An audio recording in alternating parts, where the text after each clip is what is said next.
बच्चों आज सीबीएसई के क्लास 12 के केमिस्ट्री का एग्ज़ाम था और कुछ बच्चों ने आज वो गलती की है जो किसी भी बच्चे को किसी भी पेपर में नहीं करनी चाहिए। क्लास 10th और क्लास 12 के कई इंपॉर्टेंट सब्जेक्ट के एग्ज़ाम्स होने बाकी हैं, तो मैंने सोचा लाओ आपको भी इन्फॉर्म कर दें, क्योंकि अगर ये गलती बच्चों आप कर देते हो क्वेश्चन पेपर में तो कोई भी एग्ज़ामिनर चाह करके भी आपको पास नहीं कर पाएगा। बच्चों केमिस्ट्री के क्वेश्चन पेपर का हम रिव्यू करें उससे पहले मैं आपको बता दूं कि अभी तक अगर आपने हमारे चैनल को सब्सक्राइब ना किया हो तो ऑथेंटिक अपडेट्स के लिए ज़रूर सब्सक्राइब कर लीजिए और साथ ही में बेल आइकॉन दबा दीजिए। बच्चों सबसे पहले बात कर लेते हैं कि आज के केमिस्ट्री का पेपर रहा कैसे। हमारे साथ में बहुत सारे बच्चे हमारे ऑनलाइन सपोर्ट ग्रुप से जुड़े हुए हैं जिन्होंने आज केमिस्ट्री का पेपर दिया और ओवरऑल जो रिव्यू मिला है हमें बच्चों का, उनका कहना है कि सर पेपर ठीक ठाक था, अच्छा था पेपर में दिक्कत नहीं थी। हालांकि जिस पैटर्न पे पेपर को बना होना चाहिए था उससे बच्चों की शिकायत रही कि किसी पोर्शन से 2-4 नंबर के क्वेश्चंस कम आए, कहीं से ज़्यादा आए। ये शिकायतें कई बच्चों ने की। हालांकि हमने भी पेपर को देखा है बच्चों, यहाँ मैं एक पेज आपको दिखा दे रहा हूँ। पेपर ठीक ठाक था, पेपर टफ नहीं था और अगर जो हमने आपको इम्पॉर्टेंट बताए थे आप उसको ध्यान से देखें तो उसमें से ढेर सारे क्वेश्चंस आपको इस क्वेश्चन पेपर में मिल जाएंगे। उन टॉपिक्स में से ढेर सारे क्वेश्चंस पूछे गए थे। हमने जो स्टडी मटेरियल प्रोवाइड किया था बच्चों आपको, उनमें से भी आपके बहुत सारे question directly same to same पूछे गए हैं और बच्चों ने उसके लिए हमें बहुत सारा धन्यवाद दिया कि सर आपकी वजह से पेपर हमारा अच्छा हुआ। लेकिन फिर भी कुछ बच्चों ने गलतियां कर दी हैं बच्चों। वो गलतियां क्या हुई हैं, कुछ ने तो गलती इसलिए की क्योंकि उनको आता नहीं था। कुछ बच्चे जानबूझ करके जानते हुए भी गलती करके आए हैं, उसे आप समझ लो बच्चों आपने साल भर क्या पढ़ा है इसको जांचने का मौका होता है आपका एग्ज़ाम।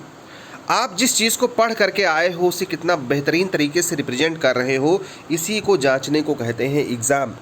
आप टाइम मैनेजमेंट कैसे कर पा रहे हो, कम टाइम में अच्छे से क्वेश्चंस का आंसर दे रहे हो, इसी को कहते हैं एग्ज़ाम। और ये तीनों चीज़ें अगर आप मैनेज नहीं कर पाते हो तो आपके पढ़ने का और लिखने का एग्ज़ामिनर की निगाह में कोई मतलब नहीं है, भले ही आपको नॉलेज बहुत ज़्यादा हो। हमारे बहुत सारे ऐसे बच्चे थे जो हमारा कोर्स नहीं लिए थे, फिर भी बाहर के थे और बहुत अच्छा परफॉर्म करके आए होंगे। आप भी हमें कमेंट में बताइएगा कि आपका पेपर कैसा हुआ। लेकिन बच्चों कंपैरेटिवली देखें, अभी तक जितने भी पेपर हुए हैं, जितने भी सब्जेक्ट के हुए हैं, उसमें केमिस्ट्री का पेपर हार्ड था। हेलो लर्नर्स, पैंडेमिक के टाइम में धीरे धीरे स्कूल्स रीओपन हो रहे हैं और आप में से कई बच्चे शायद स्कूल जा रहे होंगे या फिर घर से ही पढ़ाई कर रहे होंगे। इस माहौल में पढ़ाई करना मुश्किल बन जाता है और पढ़ाई के बाद डाउट्स को सॉल्व करना तो उससे भी ज़्यादा मुश्किल। बस आपकी इसी मुश्किल को दूर करने के लिए अनअकैडमी लाया है आस्क अ डाउट फीचर। यहाँ पर आप अपने अनलिमिटेड डाउट्स पूछ सकते हो, कभी भी कहीं से भी, बिल्कुल फ्री में। कहानी इधर ही खत्म नहीं होती। अगर आप 5 डाउट्स पूछते हैं तो आपको मिलता है 7 डेज़ का अनअकैडमी प्लस सब्सक्रिप्शन बिल्कुल फ्री में।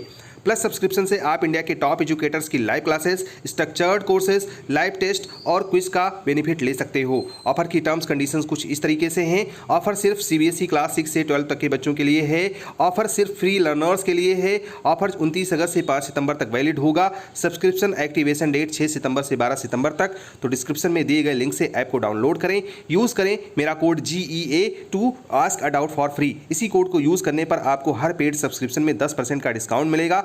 So happy doubt solving, all the best बच्चों। तो अगर बच्चों का खराब हुआ है तो उसमें बच्चों की गलती नहीं है, क्योंकि इजी समझ करके गए थे। कंपैरेटिवली हार्ड था लेकिन पिछले सालों की तुलना में पेपर इजी था। इनमें कुछ क्वेश्चंस ने बच्चों को उलझा दिया। अब बच्चों कुछ क्वेश्चंस ऐसे होते हैं जो आपको फंसाने के लिए पूछे जाते हैं, जिसमें आपका टाइम बहुत ज़्यादा लग जाता है। तो टाइम का ध्यान रखना है आपको। 1 नंबर के क्वेश्चन पे, 2 नंबर के क्वेश्चन पे बहुत ज़्यादा टाइम नहीं देना है। अब आज कुछ बच्चों ने क्या गलती की, उन्होंने क्या किया, शुरू में ही ऐसे क्वेश्चंस किए जो उनको नहीं आते थे, तुक्का मार दिया उन्होंने शुरू में। मतलब कोई क्वेश्चन नहीं आता है और उसको शुरू में किया और वो क्वेश्चन आपका गलत हो गया तो पहला ही क्वेश्चन तुम गलत कर दिए, वो भी इजी वाला क्वेश्चन गलत कर दिए। तो एग्जामिनर की निगाह में तुम्हारी क्या इमेज बनेगी कि अरे बेकार है। बाद में तुमने लिखा और लिखने के बाद तुम कंफ्यूज हुए, तुमने उसको काट दिया कि नहीं ये सही नहीं है। अरे तुम खुद को इवैल्यूएट वहाँ मत करो। तो बच्चों ने आज ये गलती की। एक तो उन्होंने बच्चों ने काटा, खूब दबा के काटा। शुरुआत में ऐसे क्वेश्चंस किए जो उन्हें नहीं आते थे, उनको काटना पड़ा। ये गलती तुम्हें नहीं करनी है।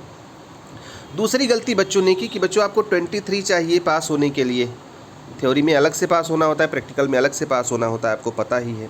तो 23 आपको कम से कम चाहिए पास होने के लिए। और अगर आप 25 का ही क्वेश्चन पेपर सॉल्व करके आओगे तो कैसे पास होगे यार? अगर इसमें से 2-3 नंबर 4 नंबर का गलत चला गया, एग्जामिनर ने पहले काट दिया, उसको लगा होगा बाद में इसने किया होगा और तुम किए ही नहीं हो, तब तो तुम फेल हो गए।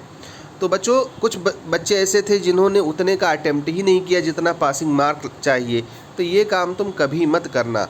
क्वेश्चन पेपर टफ़ है, ठीक है, टफ़ सबके लिए है और एग्जामिनर को भी पता चल जाएगा कि क्वेश्चन पेपर हार्ड आया है। तो बेटा पूरा अटेम्प्ट कर लेना, आ रहा हो या ना आ रहा हो। और आज जो बच्चे पूरा अटेम्प्ट करके आए होंगे, यकीन मानो पास होने से ज़्यादा नंबर वो पा जाएंगे। और ऐसी उम्मीद है, हालांकि तुमको उससे रिलेटेड कुछ लिख करके आना चाहिए। पेपर ओवरऑल ठीक था बच्चों, आपको कैसा लगा कमेंट बॉक्स में ज़रूर बताइएगा। और अगर अभी तक आपने सीरियसली पढ़ाई नहीं की है तो मैथ्स के लिए क्लास 10th और क्लास 12th, फिजिक्स है, आपको बायोलॉजी का एग्ज़ाम देना है, ये सारे सब्जेक्ट बहुत ढंग से तैयार करके जाइए। क्योंकि बच्चों इनके पेपर्स नॉर्मल से थोड़ा सा एवरेज रहते हैं, टफ़ नहीं आएंगे, इजी ही आएंगे, लेकिन तैयारी आपकी ढंग की होनी चाहिए।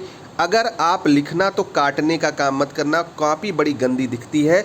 और सबसे बड़ी बात कि एग्ज़ामिनर, अगर आपने पासिंग मार्क्स से, बच्चों मैं बार बार कह रहा हूँ इसको ध्यान रखना, अगर वो इस बार पास भी करना चाह रहा है और तुमने पासिंग मार्क्स से 10 नंबर के ज़्यादा के क्वेश्चन अटेम्प्ट नहीं किए हैं तो बेचारा पास नहीं कर पाएगा। 23 का पासिंग मार्क्स है वहाँ कम से कम 35 करके आए होगे तो पास होने की सोचना। जहाँ पे 26 है वहाँ पे 40 करके आना। मतलब वैसे तो मैं कह रहा हूँ कि करके आना पूरा, लेकिन शुरुआत में उन चीज़ों को मत करना जो तुम्हें नहीं आती हैं, तुम्हें काट करके घोंचना पड़े। इन बातों का ध्यान रखना। हमारी शुभकामनाएं आपके साथ में हैं। अगर अभी भी आप हमारे कोर्स को लेना चाहते हैं, इंपॉर्टेंट क्वेश्चन वगैरह जानना चाहते हैं, तो हमारे पुराने वीडियोज़ में उसका लिंक दिया है, वहाँ से आप उसको प्राप्त कर सकते हैं। All the best, may God bless you. Thank you for watching this video.